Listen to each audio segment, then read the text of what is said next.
Coffee and donuts or cocoa and donuts. During both of those intermissions, Warren will come out and let you know that they're happening.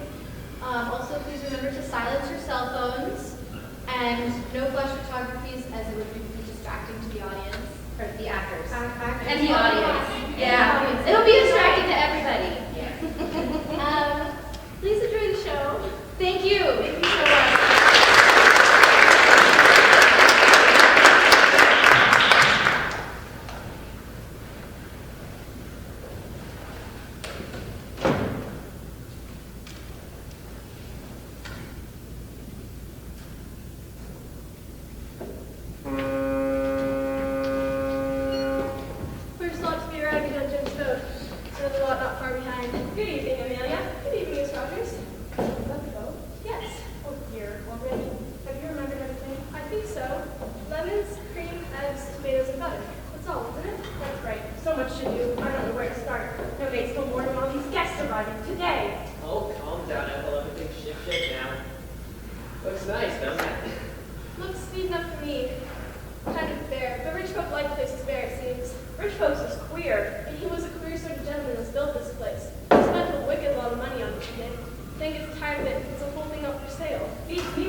SAHS of all. Johnny was a wealthy old boy. He fell in love with the famous Lily Logan.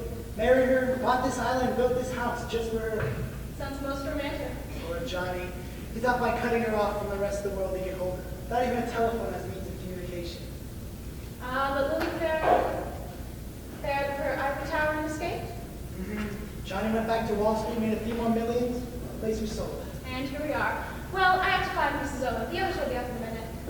It'd be very rude to leave a guest here on his own. Well, I guess it would. I wonder where she is. She'll come down when she's ready. Do you mind if I have a drink? Sure, of course you could.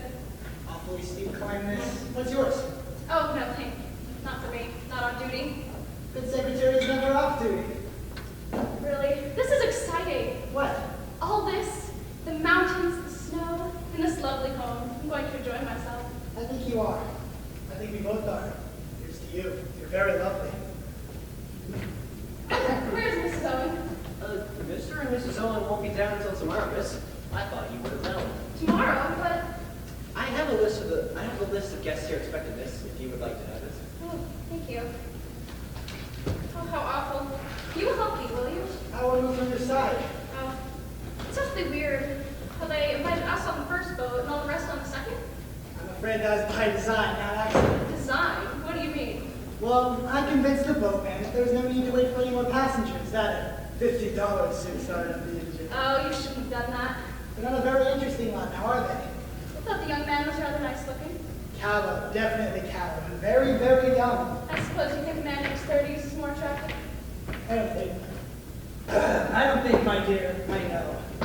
Where's the place you've got here? I'm Mrs. Owen's secretary. Mrs. Owen has been detained in town, I'm afraid. It won't be down until tomorrow. Oh, too bad. May I introduce Captain Lombard, Mr. Marston, Anthony Marston.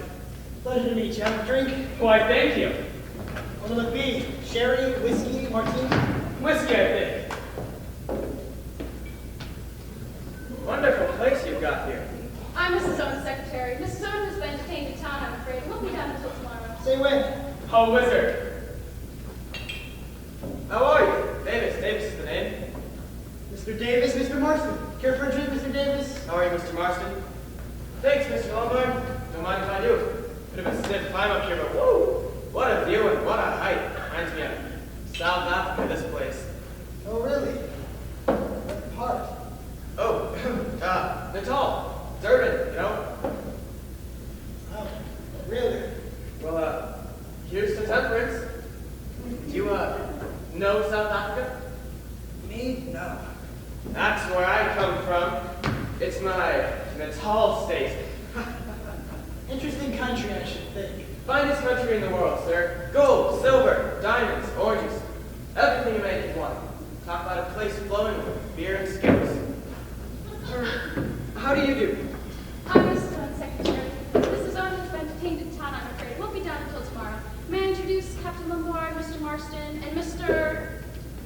Davis. Davis is the name. Would you care for a drink? Whiskey and soda? Thanks. You in the service? Formerly in the American National Arms. Too tame for me in peacetime. I checked it. Pretty. When? Where's Mrs. Owen? I'm Mrs. Owen's secretary. Mrs. Owen has been detained in town, I'm afraid, and won't be down until tomorrow. Indeed. Extraordinary.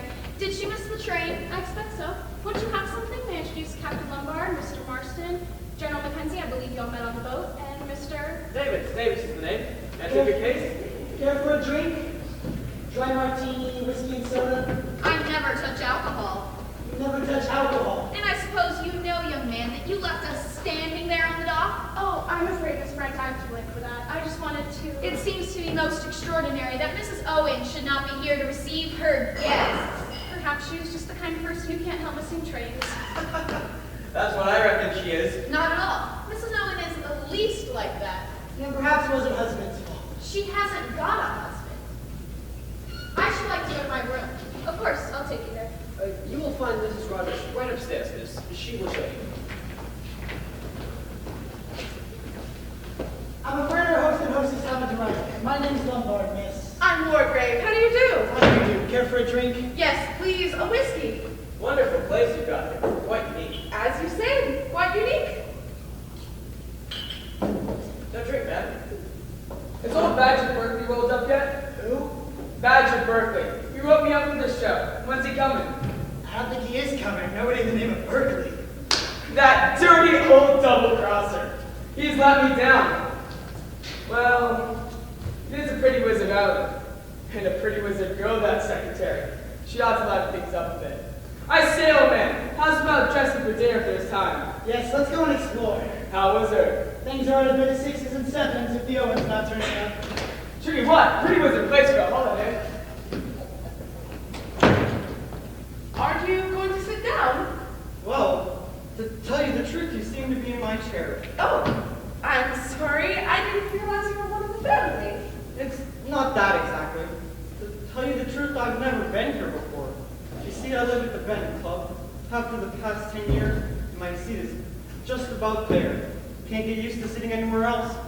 It becomes a bit of a habit. Yes, it certainly does. Thank you.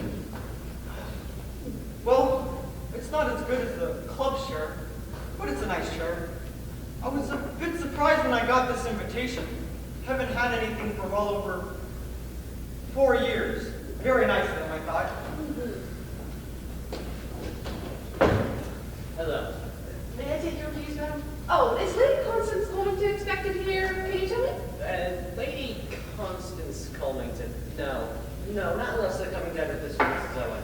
Oh, Allow me, sir. Can I take her keys? No thanks, I'll unpack for myself. Very well, sir. Shall I show you to your room? Oh, please. It's right this way, sir. Dinner is at 8 o'clock. Be sure that you're dressed.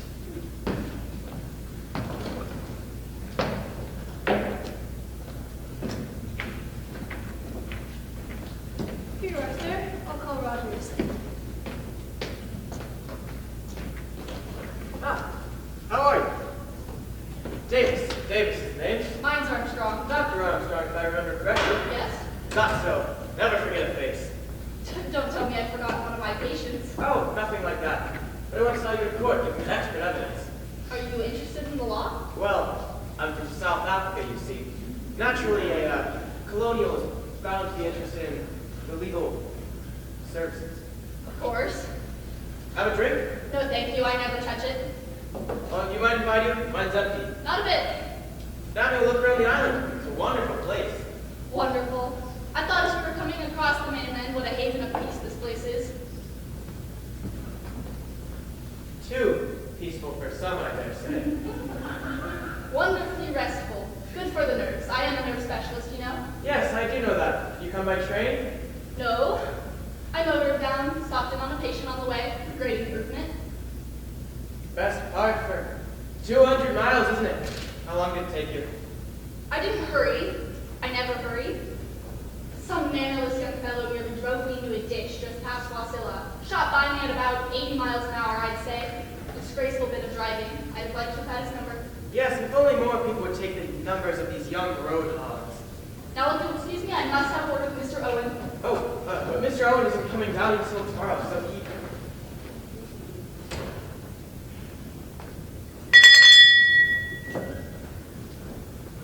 You rang, sir. Yeah. Take my hat, will you?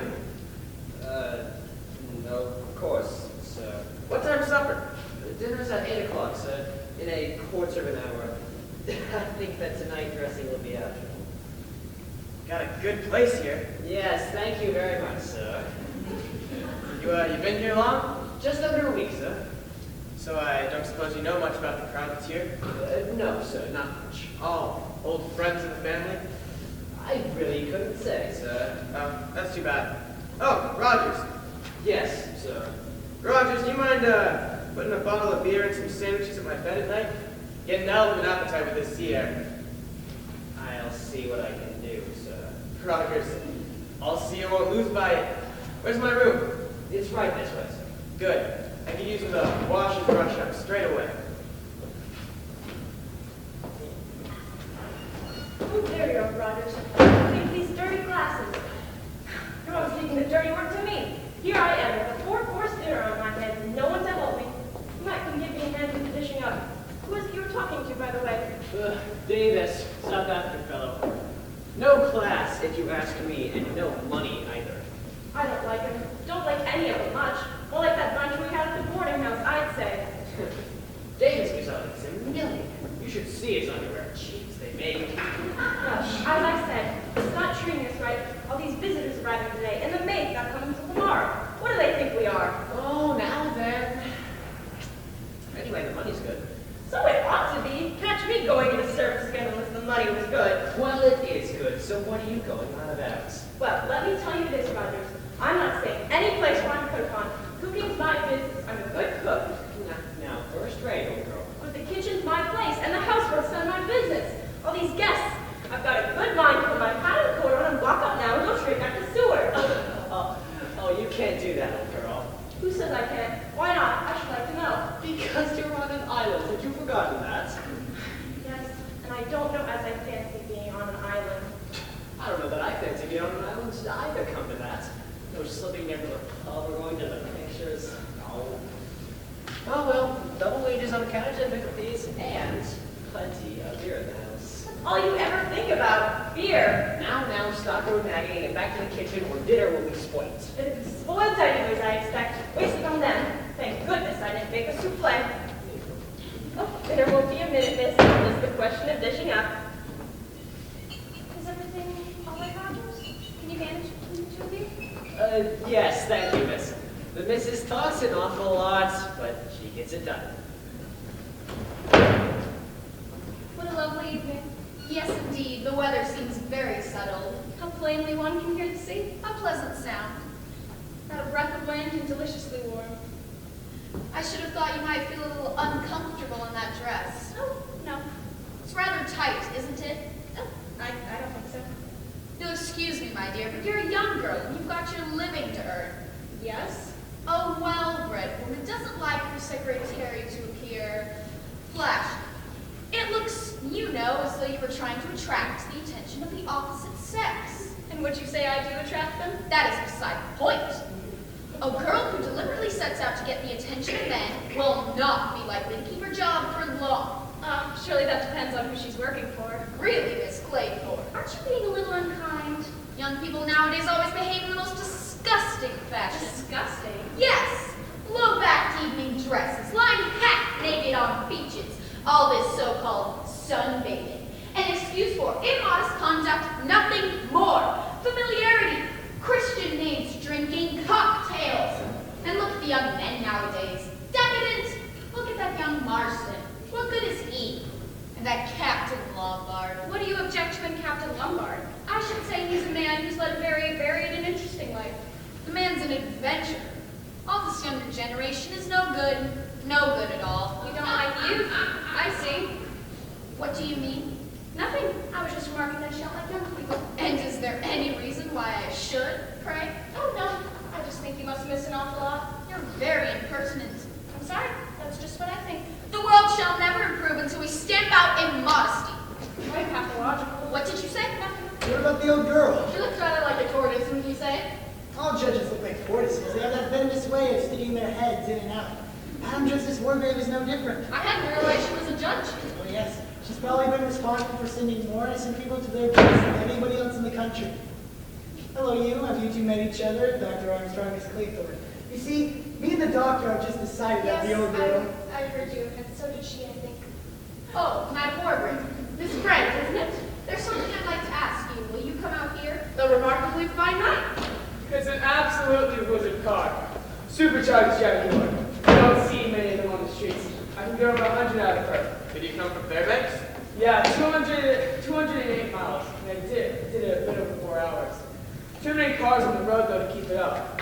Touched 90 going past Wasilla. Not too bad, eh? I think you passed me on the road. Oh, yes? You nearly drove me into a ditch. Did I? Sorry. If I had seen your number, I'd have reported you. But you were putzing along in the middle of the road. Putzing? Me putzing? Oh, well, what about a drink? Good idea. We have one to stay going. No, thank you. Good evening, Mrs. Owens. Why, Mrs. Owens? Why, because you make the most wonderful wife for any wealthy businessman. He always flirts outrageously. Always. Oh, well, now we know. So what do you think Miss Brent was talking to the judge about upstairs? She tried to buttonhole her earlier. I don't know. Funny. She seems so definite there wasn't a Mr. O. You don't think that Mr. and Mrs. Owen aren't, you know, that they aren't... What, married, you mean? Damn shame we don't know each other. Could have given you a lift down. Yes, that would have been grand. I'd like to show you what I can do across the straightaway. Tell you what, maybe we can drive back up together. Because it seems damn silly. I've got an empty car. Yes, but she likes the way she's going back. Oh, look! It's 10 little soldier boys. Oh, and the 9. What soldier boys? What boys? 10 little soldier boys going out to die. One went and choked himself, and then there were 9. 9 little soldier boys sat up very late. One overslept himself, and then there were 8. 8 little soldier boys. Ladies and gentlemen, silence please. You are charged with these indictments, that you did commit the following. Edward Armstrong, that you did cause the death of Louisa Mary Cleese. William Henry Bloor, that you brought about the death of James Stephen Landor. Emily Caroline Brent, that you were responsible for the death of Beatrice Taylor. Vera Elizabeth Claythorne, that you killed Peter Ogilvy Hamilton. Philip Lombard, that you were guilty of the deaths of 21 men, members of an East African tribe. John Gordon Mackenzie, that you sent your wife's lover, Archer Richmond, to his death. Anthony James Marston, that you were guilty of the murder of John and Lucy Combs, Thomas Rogers, and Ethel Rogers, that you brought about the death of Jennifer Brady. Lauren June Wargrave, that you were guilty of the murder of Edward Seaton. Prisoners at the bar, have you anything to say in your defense? She'll be all right. She's only fainted. She'll come round in a minute. Get some brandy. Rogers, get some brandy. Who was that speaking? It sounded... What's going on here? What kind of practical joke was that? Where did that voice come from? Oh, here we are. Ladies and gentlemen, Turn it silence off! please. Turn it off! It's You horrible! are... A disgraceful and heartless practical joke. So you think it is a joke, do you? What else could it be? At the moment, I'm not prepared to give an opinion. Who the devil turned it on, though? Instead of going. You have to inquire into that. Oh dear me, oh dear me. Oh, it's Excuse me, sir, if I speak to her. Oh, Ethel, it's all right. It's all right, do you hear? Oh, you're so together now. You'll be all right now, Mrs. Rogers. Just took an aspirin. Did I faint, sir? Yes. It was the awful voice, like a judgment. Drink this. I'm all right, it just gave me a turn. Of course it gave you a turn. Gave me a turn as well. Damn lies it was. I'd like to know. Who was it that put the record on the gramophone? Was it you, Rogers? I was only following orders, madam. Whose orders? Mr. Owens. Let me get this quite clear. Mr. Owen's orders were what exactly? I was to put the record on the gramophone right over there. I found the records right next to it. I thought it was just to give you all some music, madam. A very remarkable story. It's the truth. By heaven, it's the truth. I couldn't have known what it was. I didn't, not for a moment. It had a name on it. I thought it was just some music. Is there a title? A title? Yes, ma'am, there's a title. It's titled Swan Song. The whole thing's preposterous. Preposterous! Slinging about accusations like this, something must be done about it. This fellow Owen, whoever he is. That's just it. Who is he? That is what we must go into very carefully. I should suggest that you get your wife to bed, Rogers, and then come back here. I'll give you a hand. Will she be all right, Doctor? Yes, quite. I don't know about you, ma'am, but I feel like I need another drink. I agree. I'll get some. Preposterous. The whole thing is preposterous. Whiskey for you, my lords? I should like a glass of water, please. I'll get it. I'd like some whiskey, too. She'll be all right. I gave her mild sedative. Now then, doctor, you want a drink after all this? No thank you. I never touch it. Oh, so you said. You have this one, Johnny. Oh, now then, Rogers, we must get to the bottom of this. Tell us what you know about Mr. Owen. Well, madam, he owns this place. I'm aware of that. What I want you to tell me is what you yourself know about the man. I really couldn't say much. You see, I've never seen the man. What do you mean you've never seen him? We were engaged by letter through a registry office, the Regina in Seattle. That's a high-class firm. We can check on that. Have you got that letter? The letter engaging us? Yes, it's around here somewhere. Go on with your story. Oh. We arrived like the letter says, on the 4th. Everything was in order, very nice, the food was in stock, just needed dusting and that. What next? Well, nothing really. That is, we got orders for a house party, 8 people. Then yesterday, by the morning post, we received new orders saying that Mr. and Mrs. Owen might be held up on the railway, and if so, we would do the best we could. It gave instructions about the record and the gramophone and that. Here it is.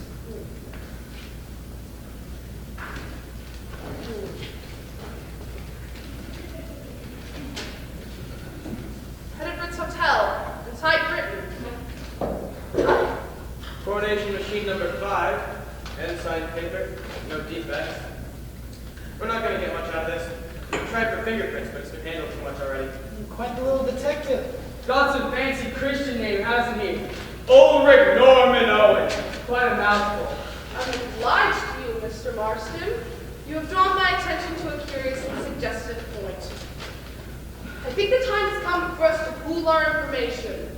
It would be well for everyone to come forth with all the information they have regarding our unknown host. We are all his guests. I think it would be profitable for each one of us to explain exactly how that came about. There's something very peculiar about all this. I received a letter with a signature that was not very easy to read. It purported to be from a woman whom I had met 2 or 3 years ago at a certain summer resort. I took the name to be Ogden. I am quite certain that I have never met nor become friendly with anyone by the name of Owen. Have you got that letter, Miss Brent? Yes, I will fetch it for you. Miss Claythorne? I never actually met Mrs. Owen. I wanted a holiday post, so I applied to a secretarial agency. Miss Grenfell was in Seattle. Well, I was offered this post and accepted. And you were never interviewed by your prospective employer? No. This is the letter.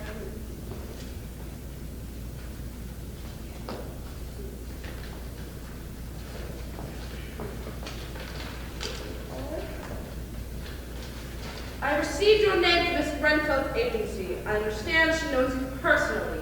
I shall of you as and shall expect you to take up your duties on August 8th. The train is from the 12:20 from Anchorage, and you will be met at the station. I enclose $5 for expenses. Yours truly, Una Nancy Owen. Mr. Marston? Don't actually know the Owens. Got a wire from a pal of mine, badge in Berkeley. Told me to roll up here. Surprised me a bit because I had no idea the old horse had gone to Norway. Haven't got the wire. Thank you. Dr. Armstrong? Under these circumstances, I may admit that my visit here was entirely professional. Mr. Owen wrote to me, saying that he was worried about his wife's health. He wanted a report without her being alarmed, so he suggested that my visit be regarded as an ordinary guest. And you had no previous acquaintance with the family? No, But you had no hesitation in obeying summons? a colleague of mine was mentioned, as well as a very handsome fee. I was due for a holiday anyway.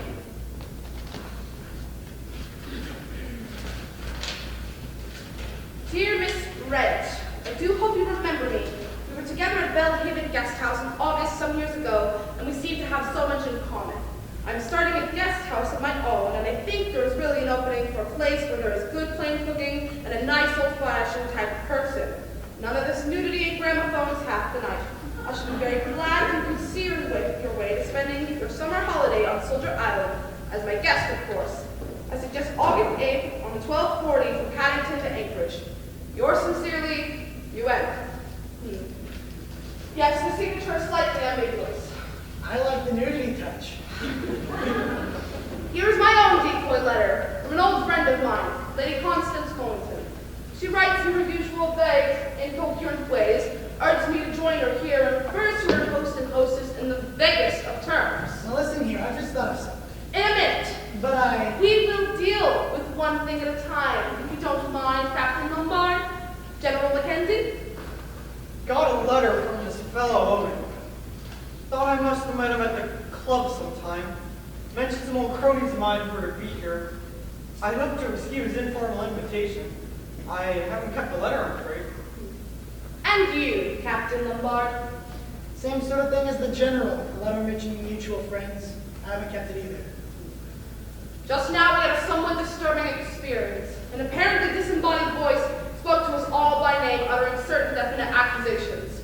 We will deal with those accusations presently.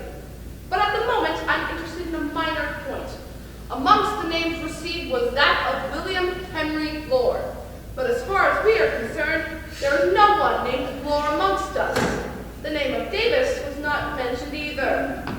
What have you to say about that, Mr. Davis? Cat's out of the bag, I guess. Suppose I'd better admit that, my name isn't Davis.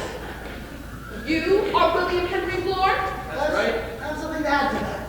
Not only are you here under a false name, Mr. Blore, but I'm willing to bet that you've never set foot in Africa in your life. The gentleman who got me wrong. I'm an ex-FBI man. Oh, a copper. I've got my credentials and I've been proven.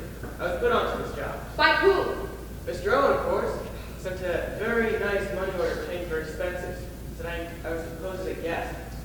He also sent a list with all of your names on it. Said I was to keep an eye on you all. Any reason given?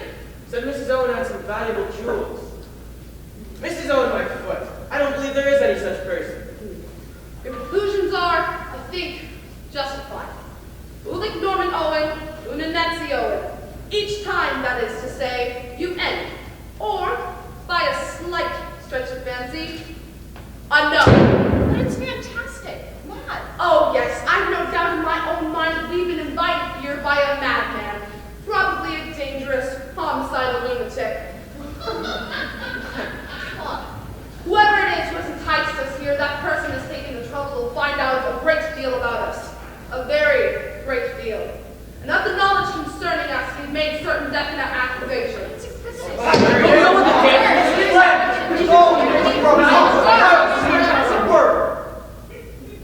I wish to say this. Our unknown friend accuses me of the murder of that of Edward Seaton. I remember Seaton perfectly well. He came up before me at trial of June 1930. He was charged with the murder of an elderly woman. The jury liked him and they were obliged to let him go. Nevertheless, on the evidence, I was certain he was guilty.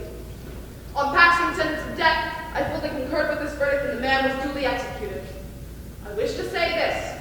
My conscience is perfectly perfectly clear on the matter. I passed sentence on a rightly convicted murderer. It was my duty. The old girl's lying. I swear she's lying. Fellow's a madman. Absolute madman. Not a bee in his bonnet. Got hold of the wrong end of the stick all around. Best really to leave this sort of thing unanswered. However, I feel I have to say no truth whatsoever in what he said about young Arthur Richmond. Richmond was one of my officers. I sent him on reconnaissance in 1917. He was killed. Also like to say, resent very much, slur on my wife, been dead a long time. Best woman in the world. I've just been thinking. John and Lucy Coates. Must have been a couple of kids that ran over near Girdwood. Beastly bad luck. For them or for you? Who I was thinking, for me. But of course, it was damn bad luck for them. But in my defense, it was a pure accident. They come running out of some cabin or other, and I get my life suspended for a year. Beastly a nuisance. This speeding's all wrong. Young men like to throw a danger to the community. I couldn't help it. It was a pure accident.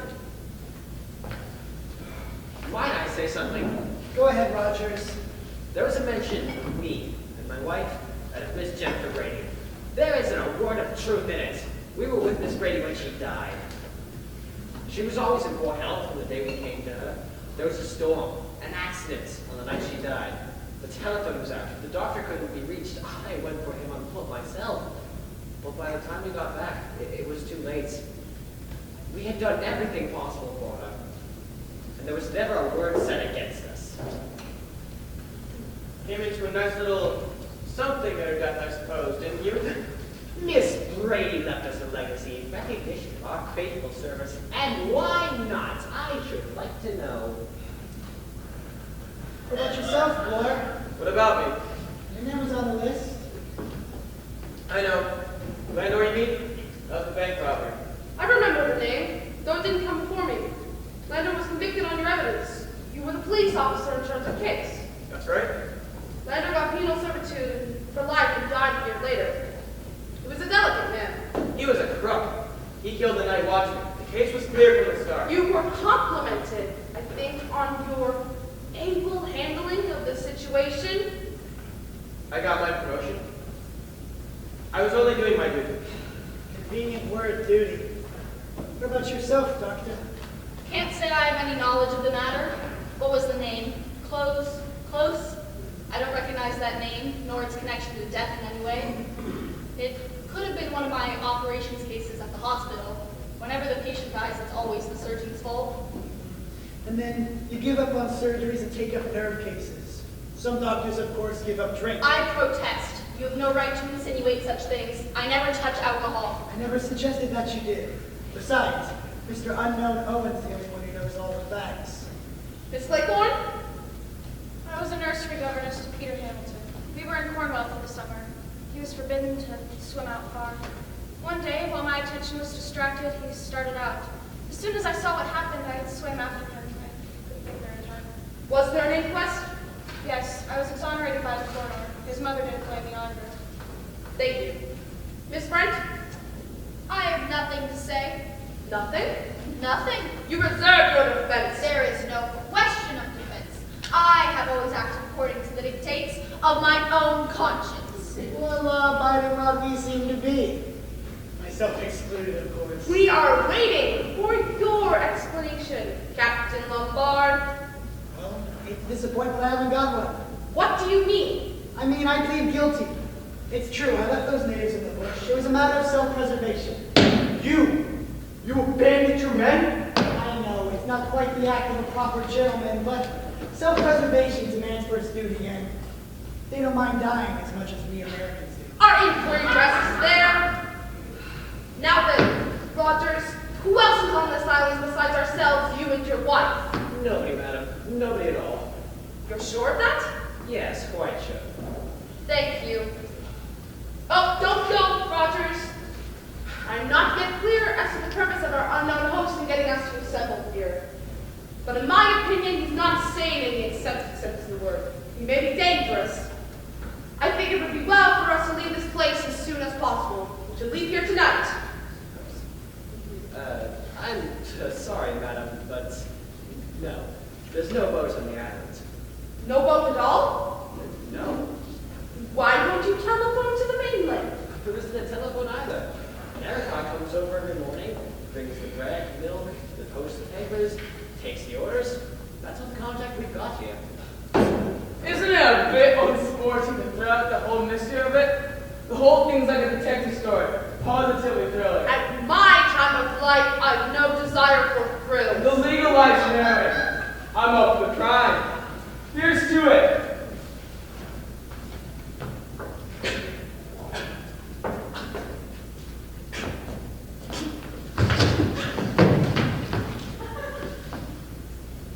My God, he's dead. Dead? Do you mean the fellow just choked and died? You can call it choking if you like. Died of asphyxiation, right enough. Never knew a man could die like that. Just of a choking fit. In the middle of life, we are in death. A man doesn't die of a mere choking fit, General Mackenzie. Marston's death is not what we call natural. Is there something in the whiskey? Yes, by the smell of it, it's cyanide. Acts pretty well instantaneously. Then he must have put the stuff in his drink himself. Suicide, eh? That's a rum go.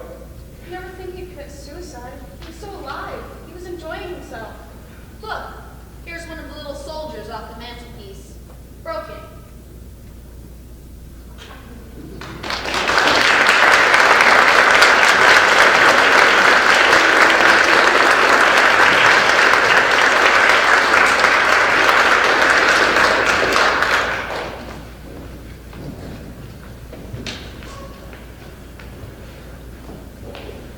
All right, cool. So that is Act 1. We have a quick 5-minute intermission for you. We'll have another one right after Act 2, but this is your chance to go refresh your coffee, warm up your cocoa, stretch your legs, and go to the bathroom.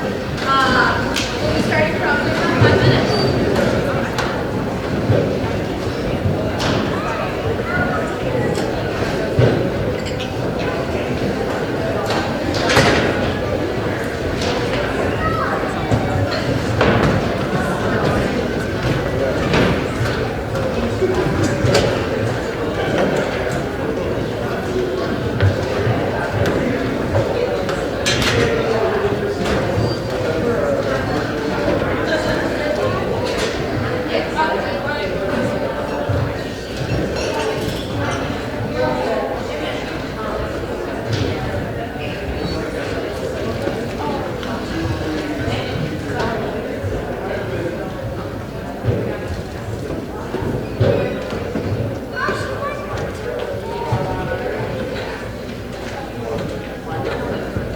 Hey there.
No sign of the boat yet.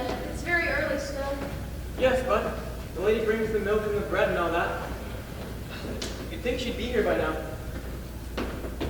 I wish that boat would get here. The sooner we get off the island, the better. It's absurd not keeping a boat on the island. No sign of breakfast. No, don't let's worry about breakfast. How's the weather looking? Rather a mackerel sky. Old boy in the train yesterday said we were due for dirty weather. Should wonder if he wasn't right.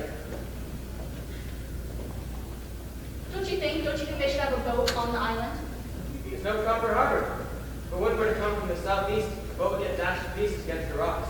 But a boat would always be able to make us from the mainland? No, Miss Brent, that's just what it wouldn't. Do you mean we should be cut off from the land? Yes, condensed milk, Revita, and tin stock till the gale has blown itself out. I think the pleasures of living on an island are rather overrated. Annoying how this place is built, slap up against a cliff. You can't see anything till you've gone to the very top. Do you want to go have another look? It's no use, Doctor. The watch pot never boils. There was no sign of the boat coming out when we were just out there. What can that narrowpot be doing? They're all like that in Girdwood. Never hurry themselves.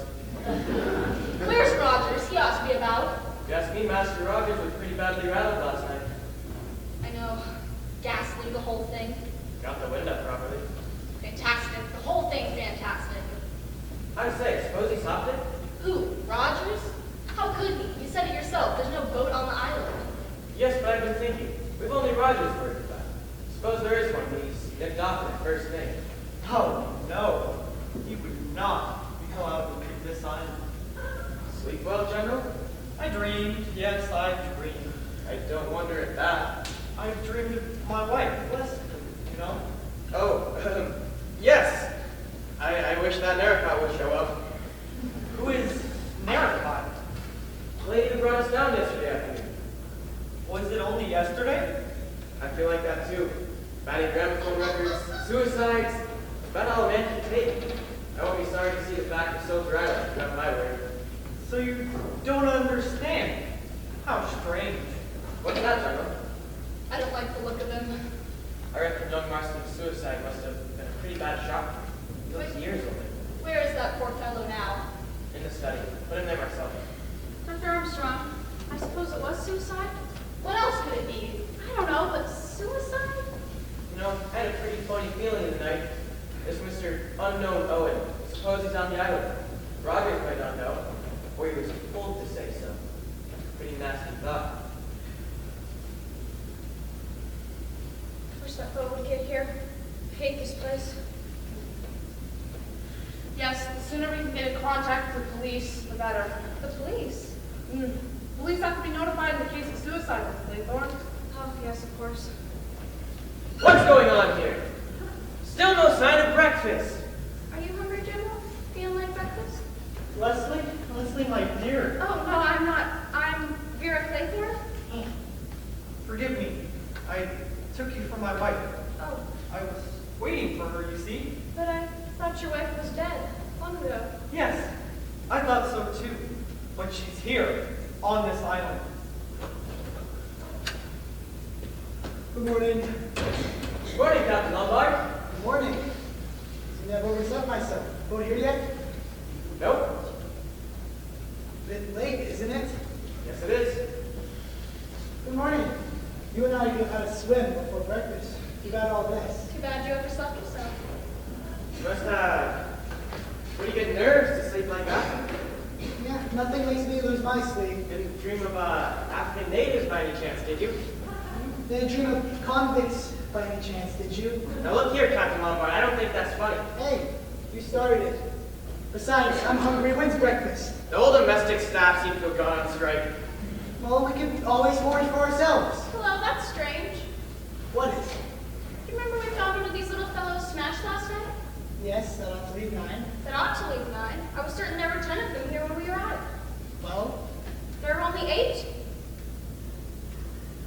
so there are only 8. I think it's queer, don't you? Probably only 9 to begin with. We assume there were 10 because of the ride. Mrs. Rogers is dead. No, when? Died in her sleep.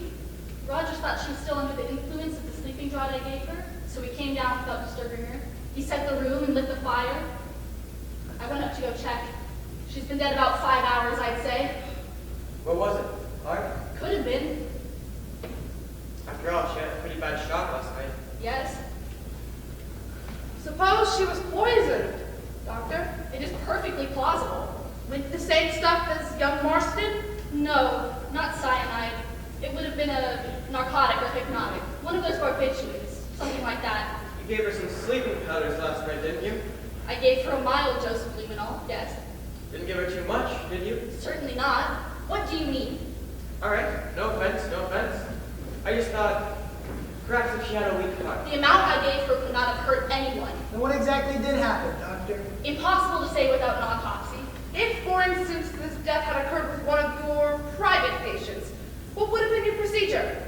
Given that I have no previous knowledge of the woman's state of health, I certainly could not give a certificate. She was a very nervous-looking creature. She had a bad fright last night. Perhaps it was heart failure? Her heart certainly failed to beat, but what caused it? Conscience.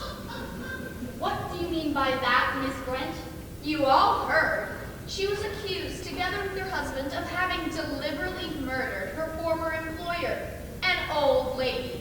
And do you believe that's true, Miss Brent? Certainly. You all saw her. She broke down completely and fainted. The shock of having her wickedness brought home to her was too much for her. She literally died of fear. It is a theory, but I can't confirm without knowledge of her state of health. If there was latent cardiac weakness, call it, if you prefer, an act of God. Oh no, Miss Brent. Do you consider it impossible that a sinner should be struck down by the wrath of God? I do not. My dear lady, in my experience of ill-doing, Providence leaves the work of conviction and chastisement to us mortals. There are no shortcuts. All right, let's be practical. What did the woman have to eat and drink last night before she went to bed? Nothing. Nothing? Nothing at all? Not even a cup of tea or a glass of water? Rogers assures me she had nothing whatsoever. You might say so.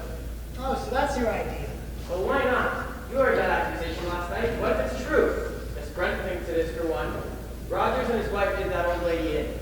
They're feeling quite safe and happy about it. Happy? Well, they know there's no immediate danger to them. Then some lunatic goes and spills the beans. What happens? It's the woman that cracks. Goes to pieces. You saw him standing over her last night? Not all husbandly solicitude, not on your sweet life. He was like a cat on hot bricks. And that's the position. They've done a murder and gotten away with it. It's all going to be raked up again. Then the woman's going to give the show away. She has the nerve to brace it out. Now Rogers, he'll go lying until the cows come home. He doesn't know about her. So, what does he do? Slips a nice little dollop of something, a nice little cup of tea. When she's had it, he rinses the cup and stops it. Tells the doctor she ain't had nothing. No, that's impossible. A man wouldn't do that. Not to his wife. You'd be surprised, Miss Claythorne, what some husbands would do. Excuse me, miss. I'm getting on with breakfast now. I'm not much of a head cook, I'm afraid.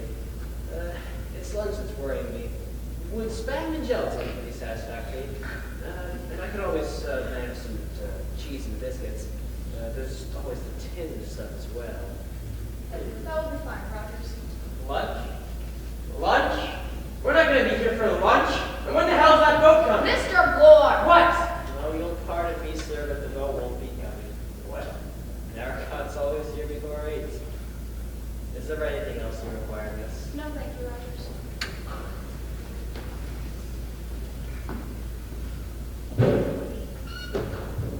And it's not Rogers.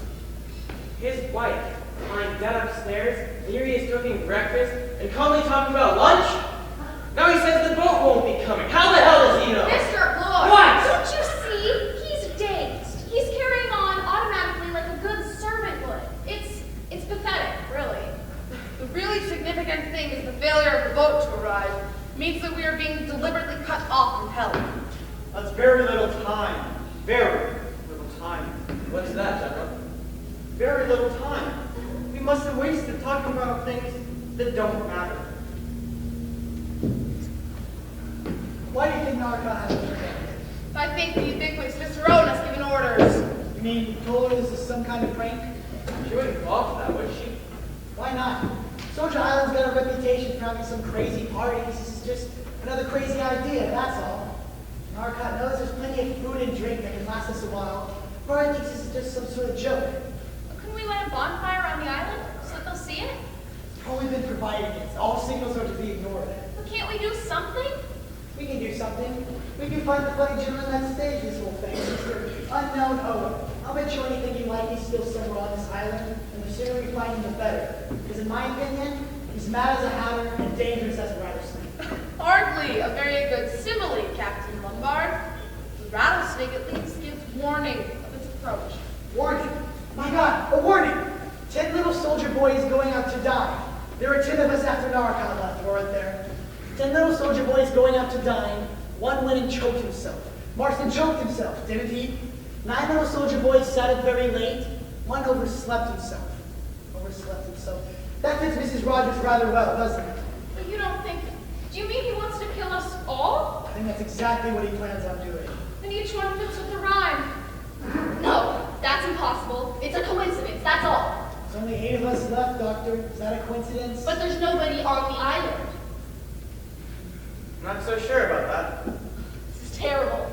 None of us will ever leave this island. Can't somebody shut up, Grandpa? Don't you agree with me, Your Honor? Up to a point, yes. And the sooner we get to doing something, the better. Come on, Floor. Come on, Armstrong. We'll make short work of it. I'm ready. Nobody's got a revolver by any chance? That'd be too much to hope for. I've got one. You always carry that with you? I've been in some tight places. Well, I've never been in a tighter place than this one. There's a homicidal maniac running around. He'll have a full arsenal on him, and he'll use it. I wouldn't be so sure of that, Lord. Plenty of homicidal maniacs are quiet, unassuming people. Delightful fellow! You never know if there was anything wrong with them. Well, Mr. Owen is one of those types, Doctor. We'll leave him to you. Now then, you suggest Lombard searches the house while me and Armstrong do the island. No, it'll be easy. No, secret doors or sliding panels. Right, he doesn't get you before you get him. I'll be fine. But you two had better be careful. Remember, one got left behind. Come on, Armstrong. A very energetic young man, Captain Lombard. But don't you think he's right? If someone's hiding on the island, they'll be bound to find him. It's practically bare rock. I think this problem requires brains to solve it, not brawn. Where are you going? Oh, I'm going to sit in the sun and think, my dear young lady. Where did I put that skein of wool? Oh, would you like me to go upstairs and see if I can find it? No, I'll go. I'll know where it's likely to be. I'm glad Captain Lombard has a revolver. They're all wasting time. Wasting time. Do you think so? Yes, it's much easier to sit quietly and wait. Wait for what? For the end, of course. I wish I could find Leslie. Your wife? Yes. I wish you'd known her. She was so pretty, so gay. Was she? Yes, I loved her very much. But of course, I was a lot older than she was. She was 27. Richmond was 26. He was my ADC. Leslie liked him. They used to talk of music and plays together, and she used to tease him and make fun of him. I was pleased. She lied to me. When I was out in France, she had wrote to both of us and put the letters in the wrong envelope. So I knew. Oh, no, it's all right, my dear. It's a long time ago. But you see, I loved her and believed in her. I never told him I found out. I let it gather inside here. A slow, murderous rage. Damn young hypocrite. I liked the boy, trusted him. I wonder what the others are doing. I sent him to his death. Oh, Yes, it was quite easy. Mistakes were being made all the time. All anyone could say was that I lost my nerve a bit, made a blunder, sacrificed one of my best men. Yes, it was quite easy. I never told Leslie. She'd never found out. We went on, as usual. But somehow, nothing was quite real anymore. She died of pneumonia. She had a heart-shaped face, and gray eyes, and brown hair that curled. oh, don't. We're all going to die, you know. I... You don't seem to understand. I thought you would, and you'd be glad too, that the end is near. General, Don't talk to me that way. You don't understand. I'm going to sit here and wait for Leslie to come. oh, I'm frightened. Oh, I'm frightened. All correct. One corpse, no secret passages. Oh, don't. I say, you do look low. How about a drink? A drink? 2 corpses in the house at 9 o'clock in the morning, and all you say, have a drink? An old man going, white crackers, have a drink. 10 people accused of murder, that's all right, just have a drink. Everything's fine so long as you have a drink. All right, stay thirsty. Oh, you, nothing but a waster, an adventurer. You make me tired. Say you are head up. What's the matter, my sweet? I am not your sweet. Oh, I rather thought that you were. Well, you can think again. Oh, come now. You don't really feel like that. Rogues and murderers can't fall out. Rogues and murderers? Okay, you don't want the company of a rogue or a murderer, and you won't have a drink. I guess I'll finish searching. Unpleasant young man. I can't find it anywhere. Is anything the matter? I'm worried about the general. He really is ill, I think.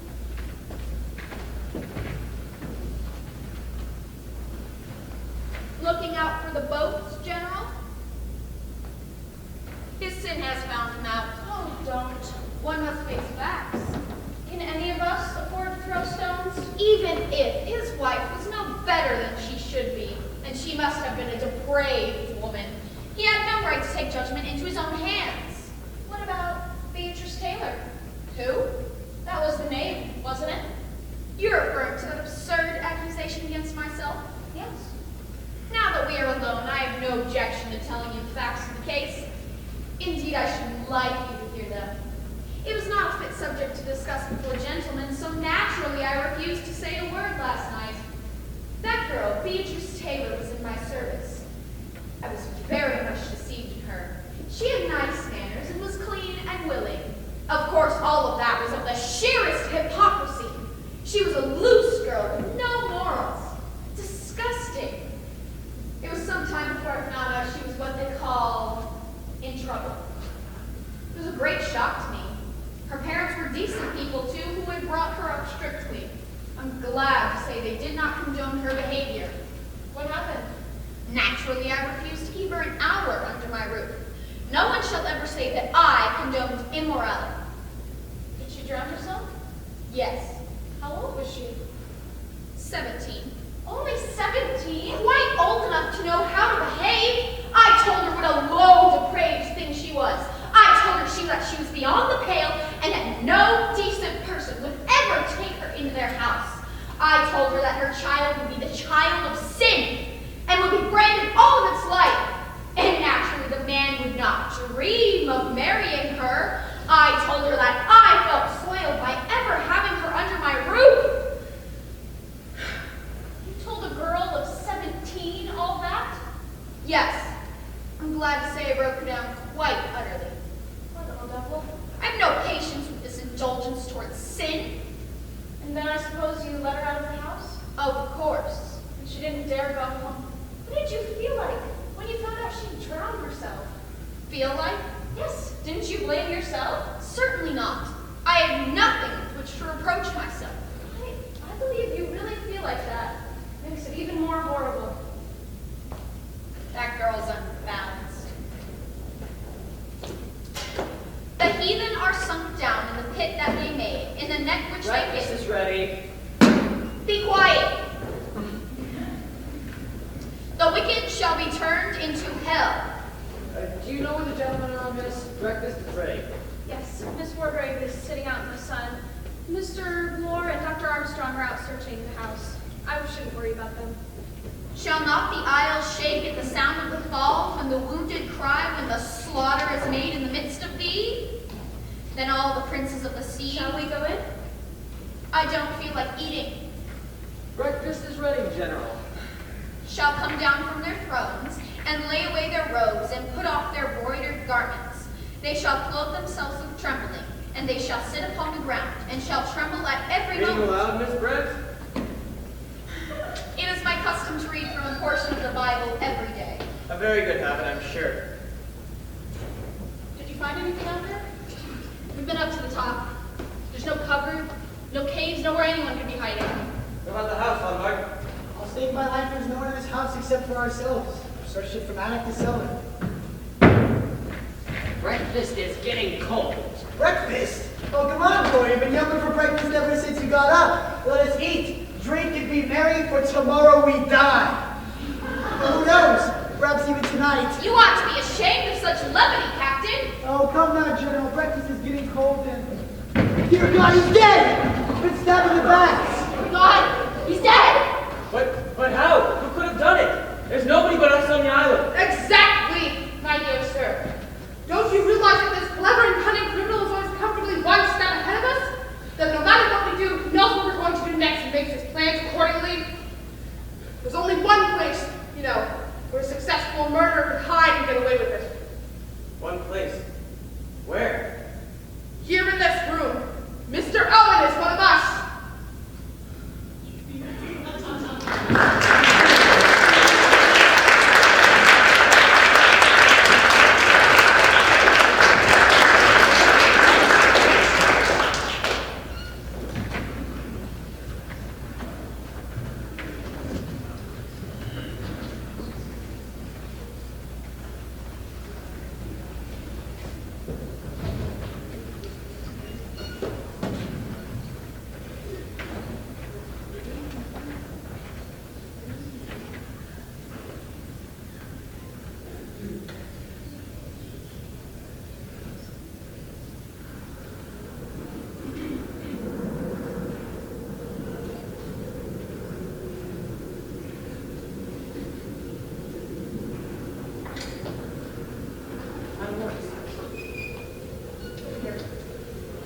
Well, Mr. Lord, I wanted to get you alone.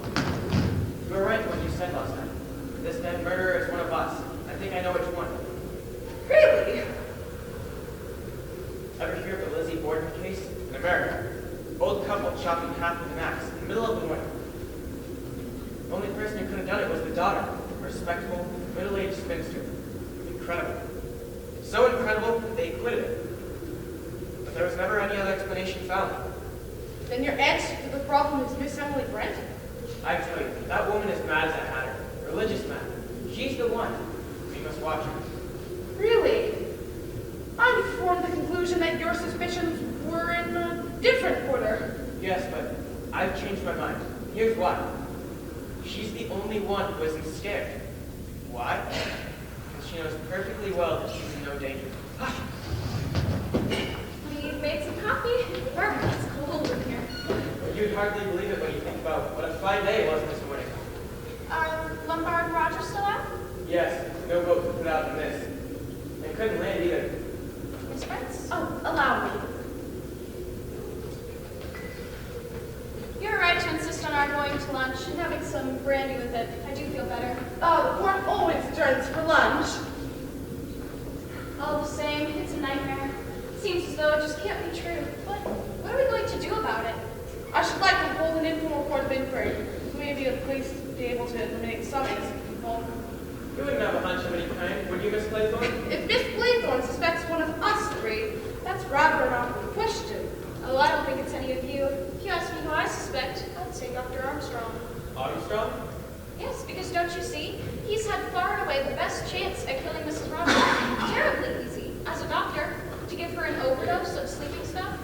Yes, but someone else gave her the brandy, remember? Her husband had a good opportunity of administering a drug. It isn't Rogers. He doesn't have the money for this kind of stuff. Or the brains.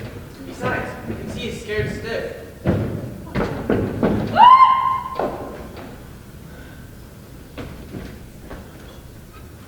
My God, something like a storm. Well- No rescue in this. It's only you. Who did you think it was? Beatrice Taylor? Huh? Is that coffee? I'm taking the coffee now, you see. Such restraint in the face of danger is nothing short of glowing. I do not profess to be a weather prophet, but I doubt the boat can reach us, even if it nor flight under 24 hours. Even if the wind dies, the sea has still to go down. You're awfully wet. Is anyone a swimmer? Would it be possible to swim to the mainland? It's over a mile, and in this sea, you'd be dashed by the rocks and drowned. Drown. Drown in the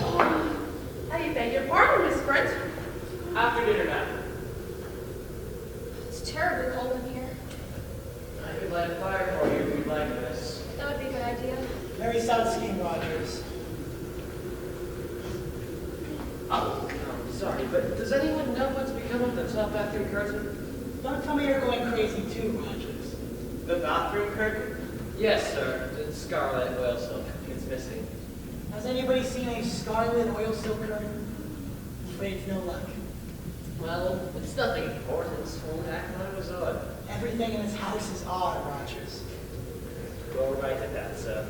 I'll go get a few sticks. You have some coal and get a lovely little fire. I wonder if he'd like some coffee. He's awfully wet. Rogers! Whatever happened to Armstrong? Oh, he went to his room to rest. Well, someone's probably better than I one by now. I should think he has the good sense to bolt his door. It won't be so easy now that we're all on our guard. No, I advise you, Mr. Bourne, not to be too confident. I should like shortly to hold an informal report of your inquiry. For who? For us! We need to protect ourselves. Of the 10 people who came to this island, 3 are definitely cleared. But there are still 7 of us left. 7 little soldier boys. One of which is a bogus little soldier boy. Exactly. Well, in spite of what Miss Claythorne said just now, I'd say that you, Madam Lawrence, and Dr. Armstrong are above suspicion. He's a well-known doctor, and you're known all over the country. Mr. Blore, that proves nothing. Judges have gone mad before. So have doctors. So have policemen. You're here. Well, anyone get coffee? Nope, he'd rather make himself a nice cup of tea. Oh, what about Armstrong? Perhaps we should bring him up a cup? Oh, allow me. No, please, allow me. I'd like to get out of these wet clothes. As you ought to, you'll get a cold. He might not admit to you, Captain Lombard. He might be afraid of your revolver. Ah, yes. The revolver. I've been meaning to have a word with you about that. Oh, do go and What were change. you going to say, boy? I was wondering why you brought a revolver to what's supposed to be a little social gathering. Well, I've found myself in some tight situations, and I've gone out of them. I find it's a pleasant feeling to have a gun handy, don't you agree? We don't carry it. Now then, I want the truth about this guy. What a damn suspicious fellow you are, boy. I know a fishy story when I hear one. If this is about that revolver, I'd like to hear what you have to say. Very well. I received an invitation from a Mr. and Mrs. Owens asking me to be a guest at one of their parties. Said it would be well worth my while. They said that there'd be danger, and that'd be okay as long as I kept my eyes open. I'd never have fallen for that. Well, I did. I was bored. Oh, how I was bored in this tame country. Too vague for my liking. That's the whole charm of it. It roused my curiosity. Curiosity killed the cat. Yes, quite. Oh, do go and change, please. Very well, my dear, very well. The maternal instinct, I think it's called. Oh, don't be ridiculous. That's a tall story. If it's true, why didn't you tell it to us last night? Are you such a good judge of truth? Mr. Owen's bit of cheese to get him into the trap with the rest of us. Must have known him well enough to rely on his curiosity. We have to get out of here before it's too late. The one thing we must not do is give away to nerves. I'm sorry. I've been rather overworked lately. Sleeping badly? Yes, I keep dreaming. Hospital, operation, knife at my throat. Real nightmares. Yes. Did you ever dream you're in court, sentencing a man to death? Are you by any chance referring to a man by the name of Edward Seaton? I should assure you, I should lose no sleep over the death of Edward Seaton. A particularly brutal and cold-blooded murderer. The jury liked him. They were inclined to let him go, I could see. However, I cooked Seaton's goose. It's cold in here, isn't it? Yes, I wish Rogers would hurry up. Yes, where is Roger? He's been gone a long time. He said he'd gone out to get some sticks. Sticks? Sticks? My God, sticks! God, Well, is another one gone? Are there only 6? there are only 5. 5? Rogers and Lombard? No, not Philip. Rogers! Where the hell is Blore up to like a magnet? Oh, Philip, Have you seen Rogers? No, why should I? 2 more soldiers are gone. 2? Thought it was you. Well, what is it? In the scullery. Is he? He's dead, all right. Killed with an axe while he was bent over the wood box. One chopped himself in half. And then there were 6. Calm down, dear. Calm down. She'll be okay. But what's next, boys? Beans? Do they keep a beehive on the island. That's the next line, isn't it? 6 little soldier boys playing with the hive. A bumblebee stung one and then there were 5. We all look pretty spry to me, unless you don't think. Hypodermic syringe. Modern bee sting. Oh, she was sitting there. One of us. One of us. Which of us?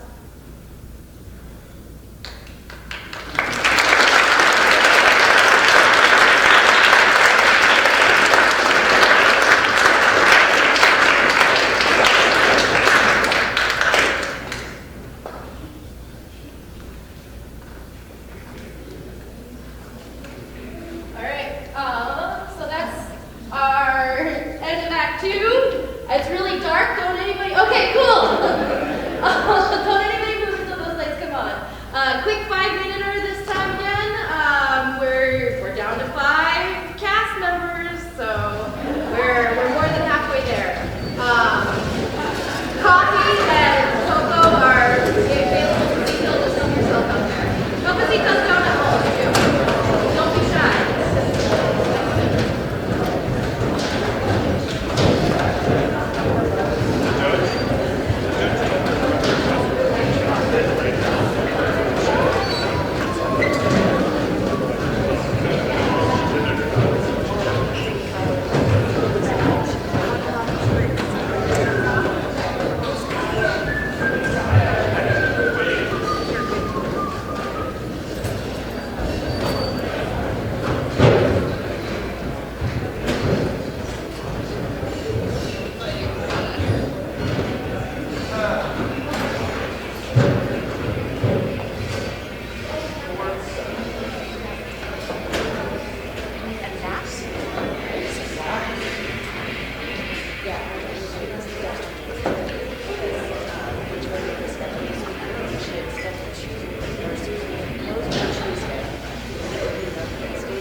Meaning to blow.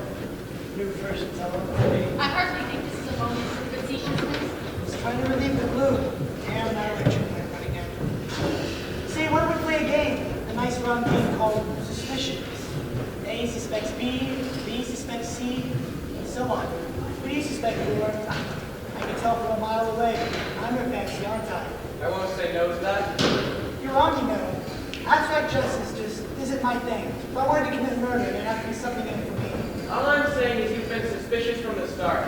You've told two different stories. You had a revolver. Now you say you've lost it. I have lost it. That's a likely story.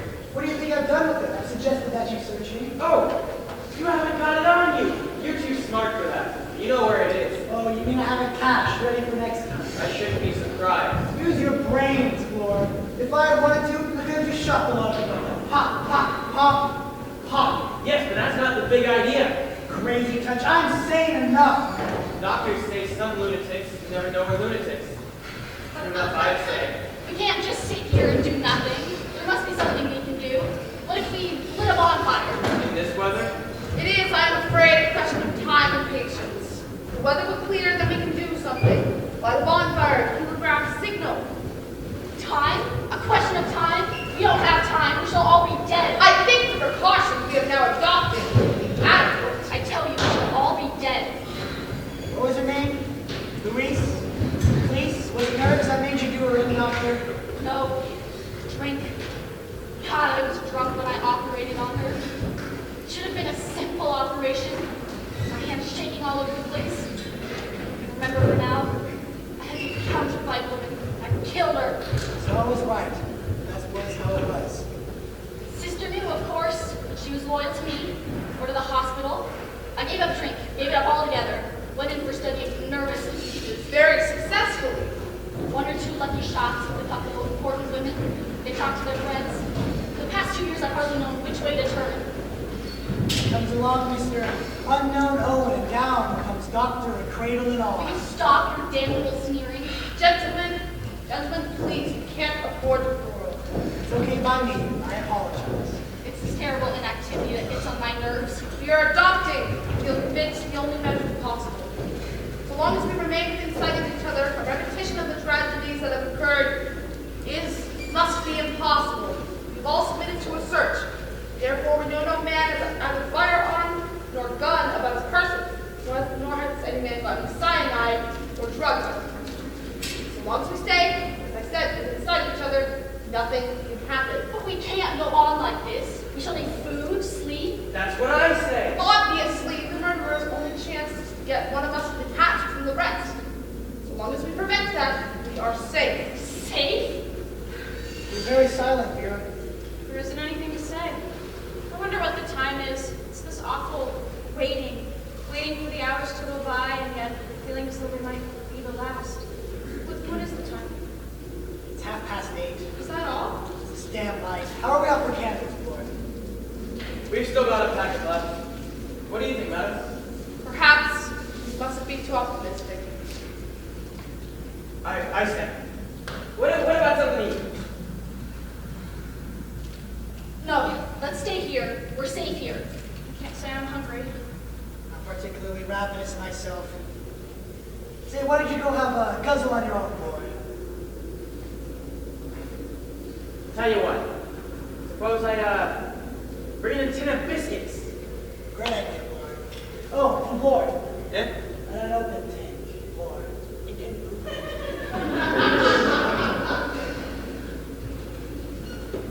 That was just the curtains rattling from the wind. I wonder what happened to the bathroom curtain. The one Rogers was missing? By the wildest stretch of my imagination, I cannot begin to imagine what a crazy homicidal lunatic would want with scarlet oil silk curtains. A lot of things seem to be going missing lately. Miss Brent lost a skein of knitting wool. So this murderer, whoever he or she is also a kleptomaniac.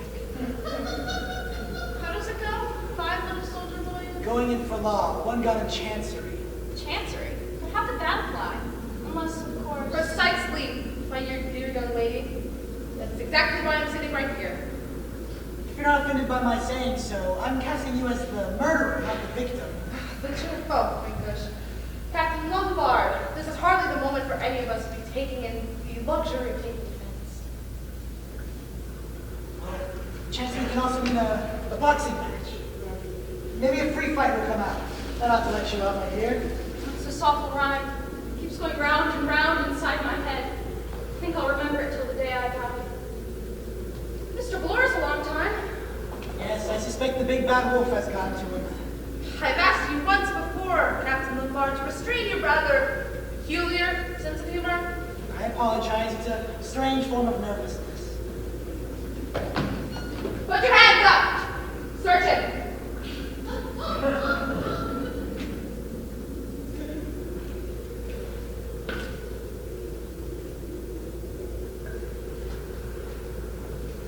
Nothing, kid.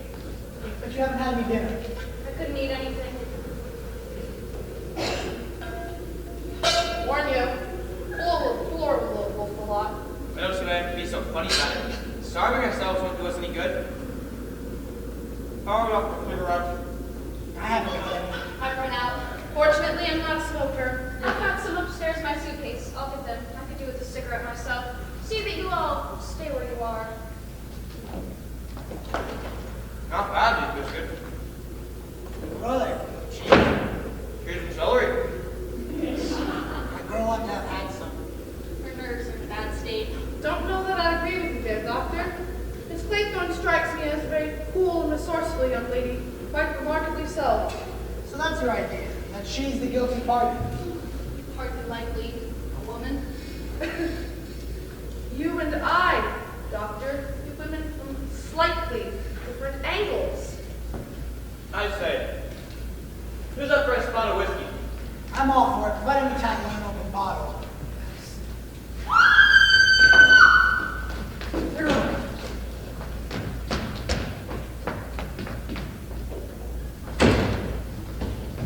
Who's there?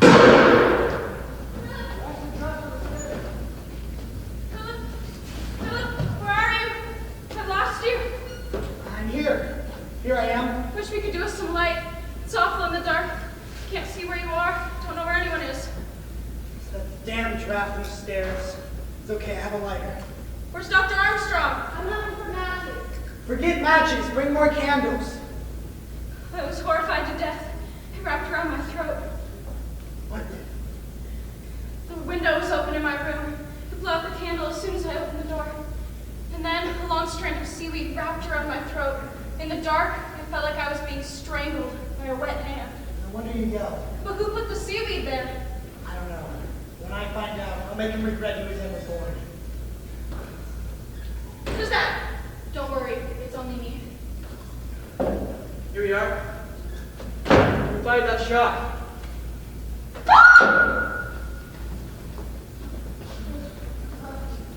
She's dead! Shot in the head! One got in Chancery, and then there were four. Miss Claythorne? Vera, You put that seaweed there. You got me out of the way. You got me to go upstairs for cigarettes. You did it all so you could kill this helpless old woman in the dark. It's crazy. All of you mad. That's why you wanted the curtain and the knitting pole. To do that. Let me out of here. Vera!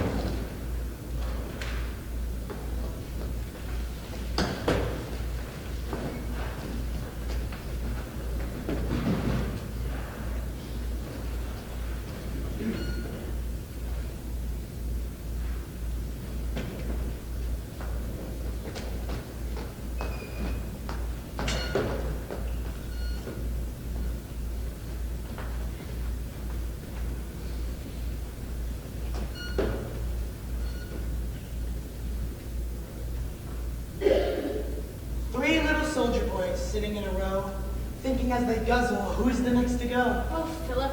That's all right, Miss Claythorne. I don't mind joking on a full stomach. I must say I was hungry, but I don't think I will ever fancy spam again. I was wanting that meal.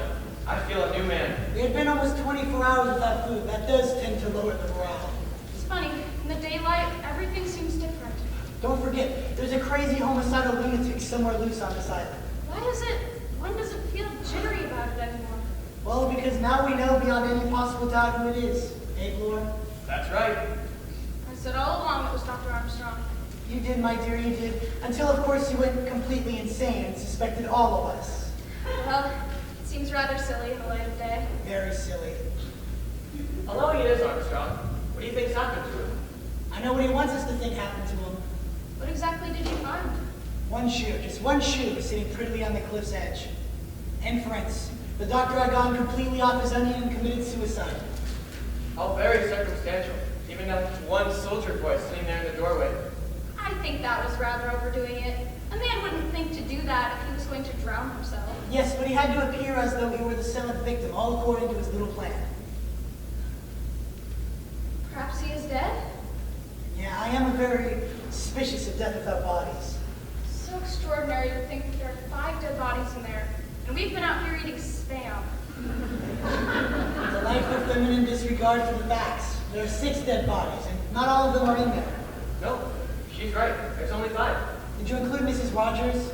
I counted her. She makes a fit. Now listen here. Marston 1, Mrs. Rogers 2, McKinsey 3, Emily Brent 4, Rogers 5, and Wargrave 6. 7, 8, 9. Armstrong 10. That's right. Sorry, Ben. We have to get Mrs. Rogers' body and shove it into the morgue as well. I'm a detective, not an undertaker. Oh, for heaven's sake, let's stop talking about bodies. The point is Armstrong murdered them. How do you suppose you got a hold of your revolver? I haven't the slightest idea. Tell me exactly what happened in the night. Well, after you went crazy and locked yourself in your room, we decided to go to bed. So we locked ourselves in our rooms. And then about an hour later, I heard someone move past my door. I checked Laura's room, and he was there all right. But then I went into Armstrong's room, and it was empty. That's when I told you to sit tight no matter what. I came down here, the balcony window was open, and my revolver was lying just beside it. But why would Armstrong chuck that revolver away? I haven't a clue. Either he was completely insane, or it was an accident. Well, what's the use of talking? What are we going to do? You ask me, I say we sit and wait. Look here, I want to go after that fellow. What a dog of the bulldog breed you are, Lord. Oh, and between friends and without prejudice, you did go in for that little spot of perjury, didn't you? Well, I suppose it doesn't make any odds now. Lander was innocent, all right. Yeah, the gang squared me. Between them, we put him away for a stretch. Mind you, I wouldn't be saying this if there weren't You for- thought we were all in the same boat. Well, I couldn't admit it in front of Miss Justice Wargrave, could I? No, hardly. I say, that fellow Seaton, you think he was innocent? I suppose he was. The judge had to have a reason for getting him out of the way. Well, Lord, I'm glad you come off of your virtuous perch. I hope you made the most of it. Nothing what I ought to have done. They're a mean lot, that Benny gang. Got my promotion, though. Yes, and Lander got penal servitude and then died in jail. I couldn't tell you he was going to die, could I? No, that was just your bad luck. Is he mean? No, yours as well, for because of that fact, your life may be cut short unpleasantly soon. What, me? By Armstrong? I'll watch it. You better. There's only 3 soldier boys left. Well, what about you? I'll be quite all right. I've been in tight places and I've gotten out of them before. Besides, I got my revolver. Yes, that revolver. Now, you say you found it lying there. What's to say you haven't had it this whole time? The same old gramophone record with you, eh, Lord? No room in that brain for more than one idea. No, but it's a good idea. You're sneaking to it? And I would have thought of a better story than that if I were you. I just wanted something simple that a policeman could understand. What's wrong with the police? Oh, nothing, now that you've left the force. Now look here, Captain Lombard. If you're an honest man as Oh, you pretend, Lord, are neither of us honest? if you're telling the truth for once, you gotta do the square thing and chuck that revolver down there. Don't be an ass! I said I'll go after Armstrong, haven't I? If I do that, will you give me the revolver? No, the revolver's mine and I'm sticking to it. And you know what I'm beginning to think? You're not beginning to think, you square-headed flat. You thought it last night and now you're thinking it again. But I'm the one and only Mr. Unknown Owen. I won't contradict Well, you. you can think what you damn well please, but I think you are both behaving like a pair of children. Sorry, teacher. Of course, Lombard isn't the unknown. The unknown Owen is Armstrong, and I've had one good proof of it. Oh, what? Think of the rhyme. 4 little soldier boys going out to sea, a red herring swallowed one, and then there were 3. Don't you see the subtlety of it? A red herring? That's Armstrong's pretended suicide. But it's only a red herring, so really, he isn't dead. That's very ingenious. In my mind, it's absolute proof. You see, it's mad because he's mad. He takes a queer, childish, crazy pleasure in killing Rogers while he was chopping sticks, using the hypodermic needle on Miss Brent when he could have just drugged her. He's got to make it all fit in. That gives us a clue. Where are we headed next? 3 little soldier boys walking in the zoo. A big bear hugged one, and then there were 2. I'll have a job with that one. There's no zoo on this island.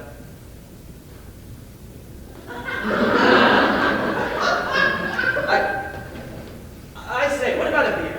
Oh, do stop thinking with your stomach, boy. This craving for food and drink will be your undoing. But there's plenty of beer. Yes, and if I wanted to kill you, the first place I'd put a lethal dose would be a nice bottle of beer. What's that? A boat! A boat! Ah! Oh, God. Lore got his. See? How? Booby trap across the front door.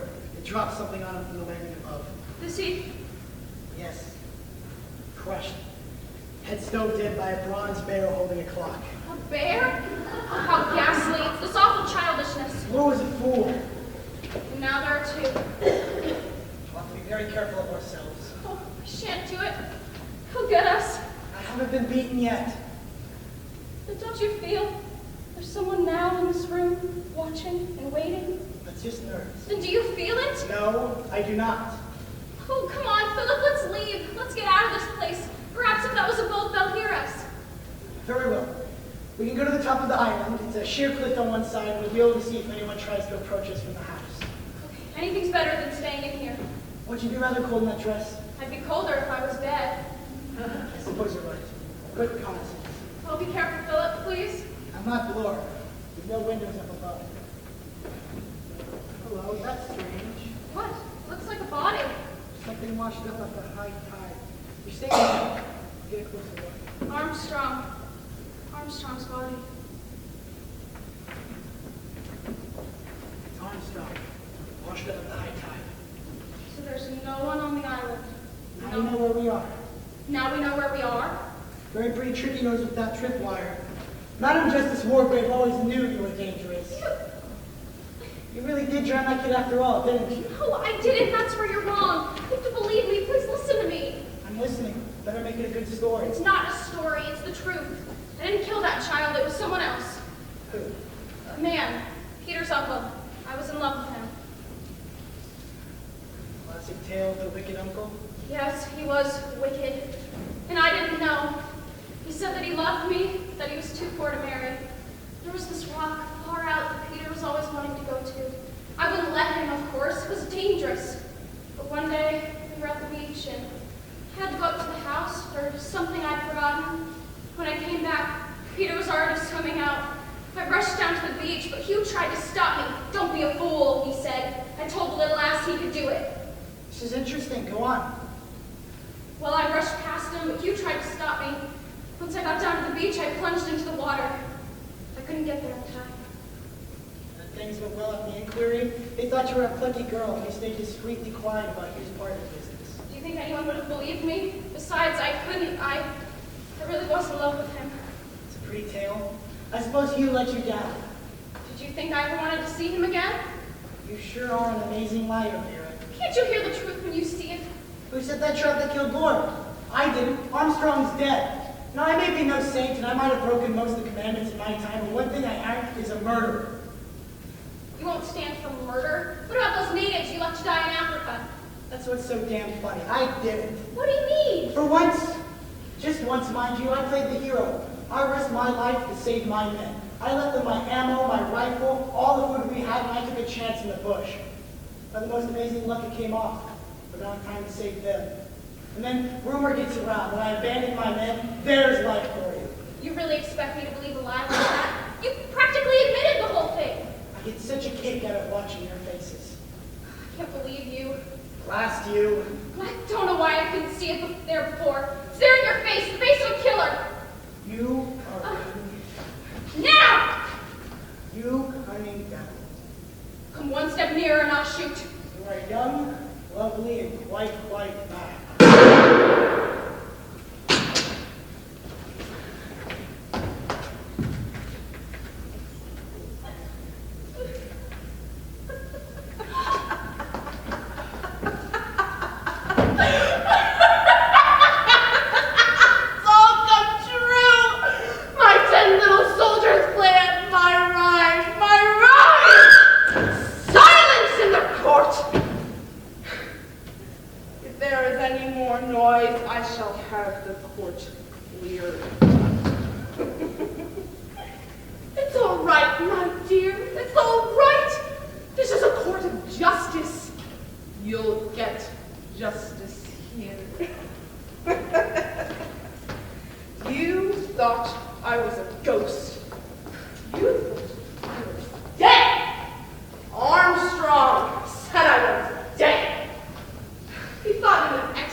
went.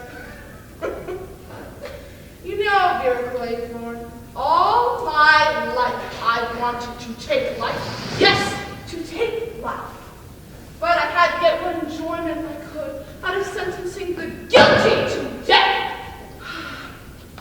But it wasn't enough. I wanted to do more. I wanted to do it with my own hands. But I am a judge of the High Court.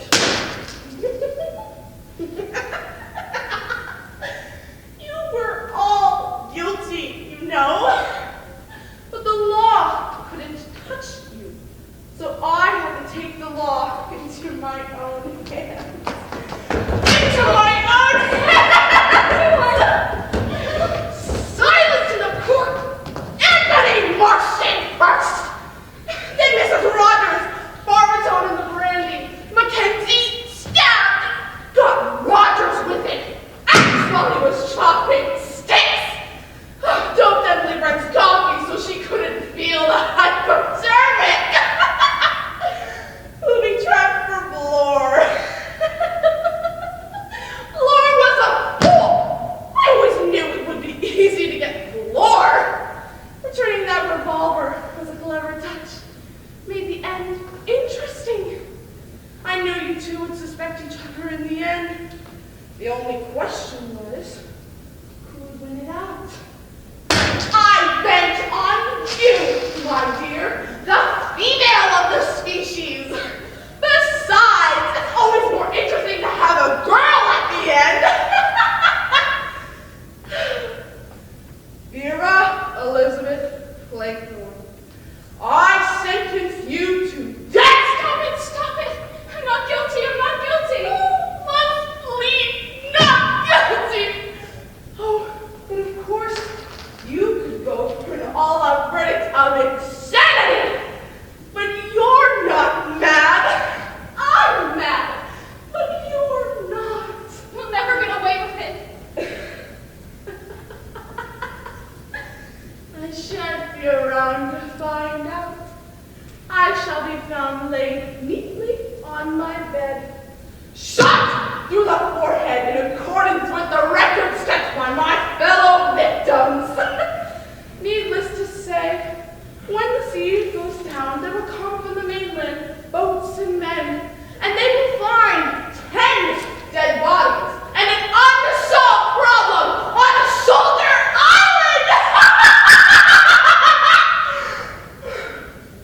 But first things first. Oh, stop it!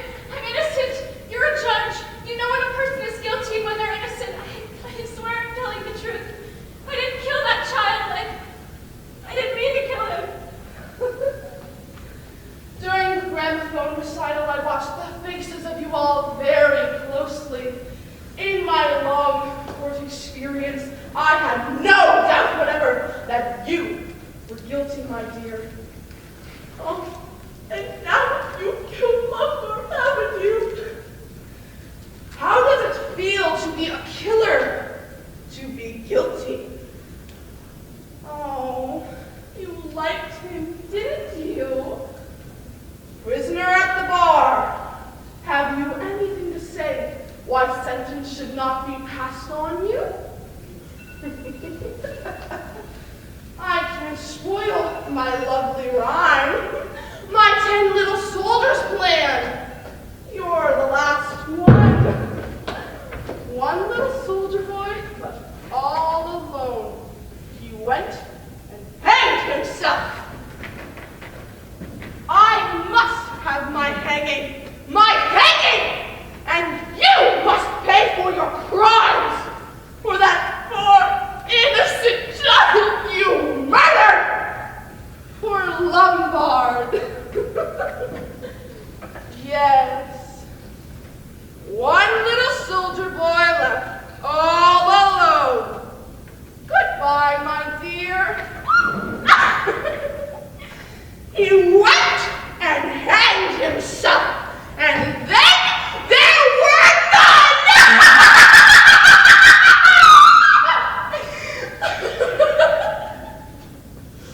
Oh, now I'm forgetting something.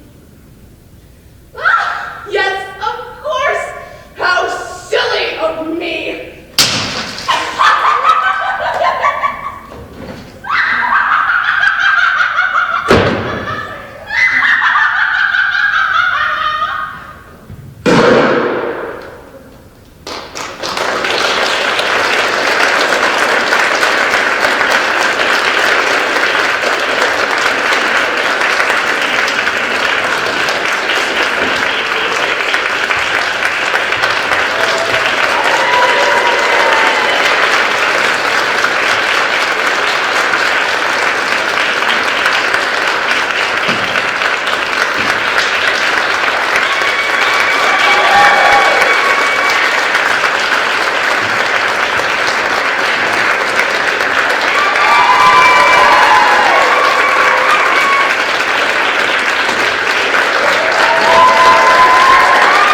guys for coming to our show. As a tradition for every show that we do here at South, on the final night we do special gifts to some of the seniors and the main important key people to our show. So for one of our traditions, we give roses to every senior.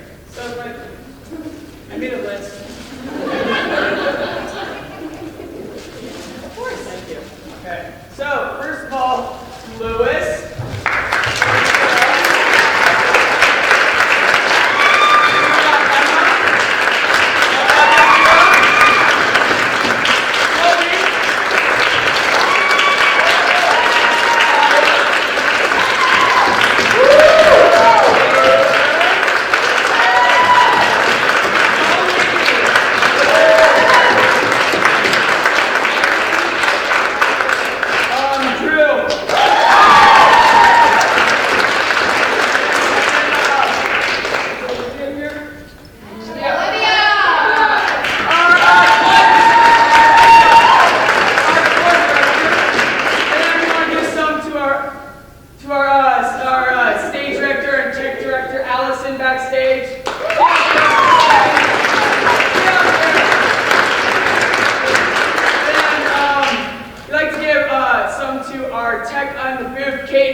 Because, I don't know why.